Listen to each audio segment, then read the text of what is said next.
देश में अगले हफ्ते नया इनकम टैक्स बिल लाया जाएगा। इसमें जो सबसे बड़ा ऐलान किया गया है वो ये है कि जिसकी आय सालाना 12 लाख है उसको कोई टैक्स नहीं देना होगा, जिससे मिडिल क्लास लोग और नौकरशाही लोग बहुत खुश हैं। तो नमस्कार दोस्तों, सत श्री अकाल, आदाब। मेरा नाम है अजय कुमार। मैं स्वागत करता हूं आप सबका अपने चैनल सच झूठ जानकारी में।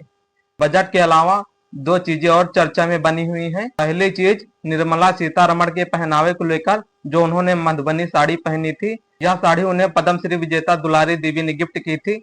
जब वित्त मंत्री मधुबनी कार्यक्रम में गई थी तब उन्होंने यह कहा था कि यह साड़ी आप जिस दिन बजट पेश करेंगी उस दिन पहनना।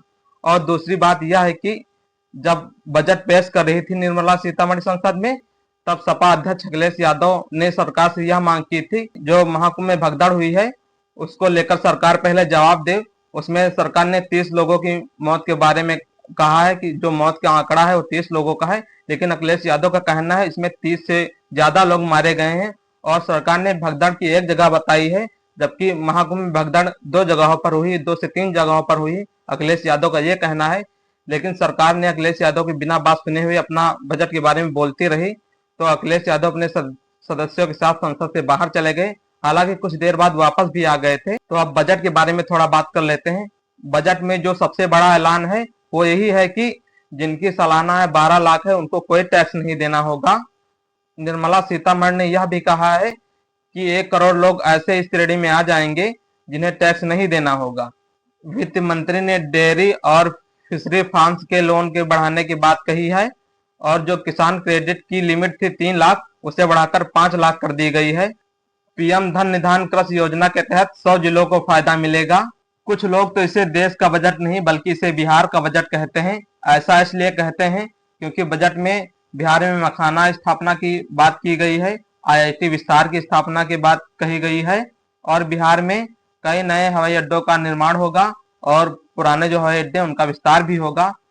लोग तो ये कह रहे हैं कि बिहार को ये लुभाने के लिए किया गया है, क्योंकि इसी साल बिहार में अक्टूबर या नवंबर में विधानसभा चुनाव है। ये सब बिहार में चुनाव जीतने के लिए सब किया गया है। तो आइए अब थोड़ा टैक्स के स्लैब के बारे में समझ लेते हैं। तो टैक्स का स्लैब ये है कि तो जो 12 लाख जिनकी सालाना आय है उनको तो टैक्स फ्री किया गया है। जिनकी आय सालाना 4 लाख है उन्हें टैक्स से नील किया गया है।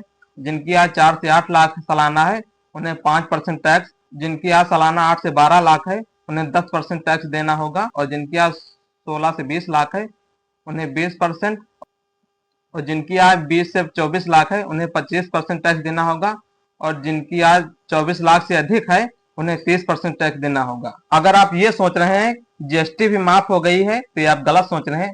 जीएसटी आपको बराबर देना पड़ेगा और महंगाई बराबर बनी रहेगी। हाँ, कुछ चीजें सस्ती हुई हैं, जैसे मोबाइल, ई कार, और जो है चमड़ा भी सस्ता हुआ है थोड़ा बहुत। तो आइए मोटे मोटे आंकड़ों में समझते हैं युवाओं, किसान, व्यापारियों और बुजुर्ग और महिलाओं को क्या क्या मिला है। मोटे मोटे आंकड़ों में समझते हैं।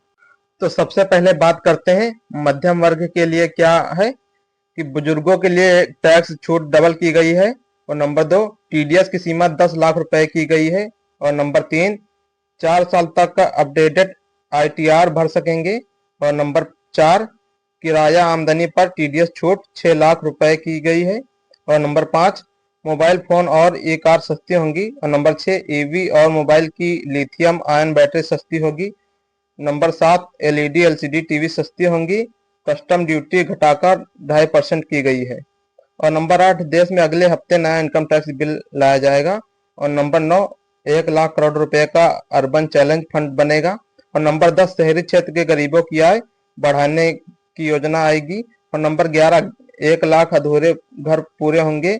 2025 में 40,000 नए मकान और हैंडओवर किए जाएंगे। नंबर 12 हर घर नल से जल पहुंचाना जल जीवन मिशन कार्यक्रम 2028 तक बढ़ेगा। और अब बात करते हैं महिलाओं की। महिलाओं को क्या मिला है? महिलाओं के लिए यह है कि SC ST की MSME महिला उद्यमियों के लिए विशेष लोन योजना, और नंबर 2 पहली बार उद्यमी बनने वाली महिलाओं को 2 करोड़ का टर्म लोन, ये महिलाओं को दिया गया है। और अब बुजुर्गों को क्या मिला है, ये बुजुर्ग जानते हैं कि बुजुर्गों को क्या मिला है। नंबर 1 सीनियर सिटीजन्स के लिए टैक्स छूट 2 गुनी 50,000 से बढ़ाकर 1 लाख रुपए की गई है, और नंबर 2 36 जीवन रक्षक दवाएं पूरी तरह से टैक्स फ्री। और नंबर 3, देश में 200 डे केयर कैंसर सेंटर्स बनेंगे, शायद कैंसर की दवाएं भी सस्ती होंगी। और नंबर 4, मेडिकल उपकरण और कैंसर की दवा सस्ती होंगी, नंबर 4 यही है। और नंबर 5 है कि 6 जीवन रक्षक दवाओं पर कस्टम ड्यूटी 5% घटाई। और नंबर 6, 13 मरीज सहायता कार्यक्रम बेसिक कस्टम ड्यूटी से बाहर। और अब बात करते हैं किसानों। किसान तो ज्यादातर निराश हैं, लेकिन किसानों को थोड़ा बहुत दिया गया है, तो आइए जानते हैं किसानों को क्या मिला है। नंबर 1, किसान क्रेडिट कार्ड केसीसी की लिमिट 3 लाख से बढ़ाकर 5 लाख रुपए की गई, जो मैंने आगे भी बताया था कि। नंबर 2, देश में पीएम धन निधान कृषि योजना शुरू होगी, 100 जिलों को फायदा होगा, ये भी मैंने अभी आगे आपको बताया है।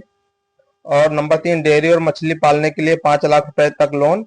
और नंबर 4, समुद्री उत्पाद सस्ते होंगे, कस्टम ड्यूटी 30% से घटाकर 5% की गई है। नंबर 5, अंडमान निकोबार और गहरे समुद्र में मछली पकड़ने को बढ़ावा मिलेगा। और नंबर 6, बिहार के किसानों की मदद के लिए मखाना बोर्ड का गठन, ये भी बताया था हमने भी। और नंबर 7, मिथिलांचल में पश्चिमी कोसी नहर परियोजना शुरू होगी, 50,000 हेक्टेयर क्षेत्र के किसानों को फायदा। नंबर 8, दालों में आत्मनिर्भरता हासिल करने के लिए 6 साल का मिशन। और number 9, post payment bank payment service ग्रामीण योजनाओं में बढ़ाई जाएगी। और नंबर 10, कपास उत्पादन के लिए 5 साल की कार्य योजना, प्रोडक्शन मार्केटिंग पर फोकस। नंबर 11, असम के नामरूप में नया यूरिया प्लांट लगेगा। इतना किसानों के लिए है।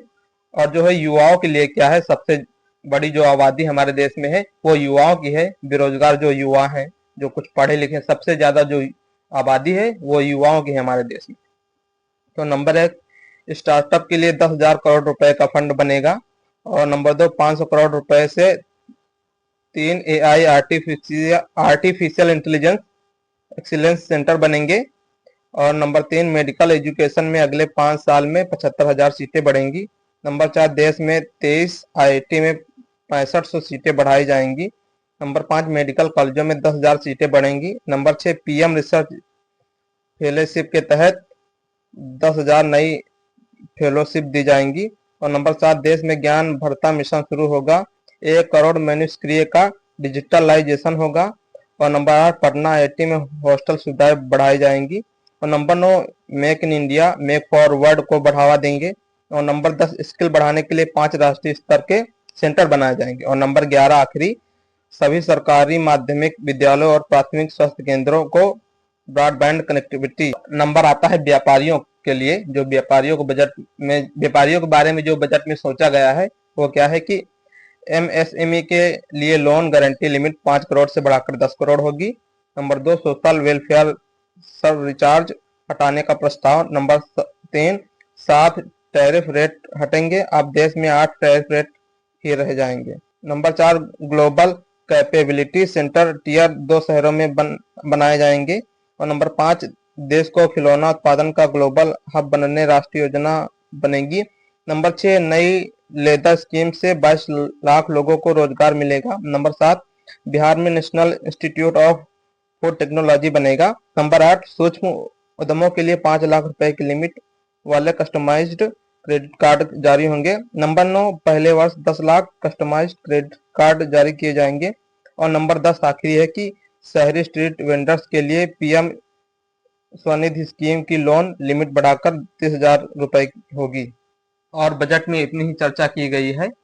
और अभी के लिए इतना ही। अगर ये वीडियो हमारी आपको अच्छी लगी हो तो वीडियो को लाइक कीजिए, चैनल को सब्सक्राइब कीजिए, वीडियो को शेयर कीजिए। मिलते हैं ऐसे ही किसी अच्छे से वीडियो में। तब तक के लिए धन्यवाद। जय हिंद, जय भारत।